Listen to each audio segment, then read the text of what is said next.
Darating ang panahon na mawawala tayo sa mundong ito.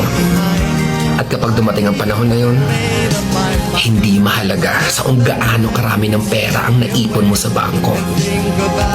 Hindi rin mahalaga sa kung gaano ka successful sa trabaho o sa business mo. At lalong hindi mahalaga sa kung gaano kaganda ng mukha at ng katawan mo.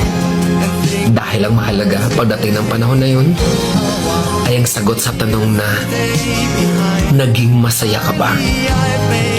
Nagawa mo ba ang kagustuhan ng puso mo kahit pag-gaano ka malito sa mata ng mundo? Dahil sa huli naman, ikaw naman magdadala ng mga memories na yon sa libingan mo. Hindi naman ang mga tao sa paligid mo. So make sure na bago pa dumating ang panahon na aalis na tayo sa mundo,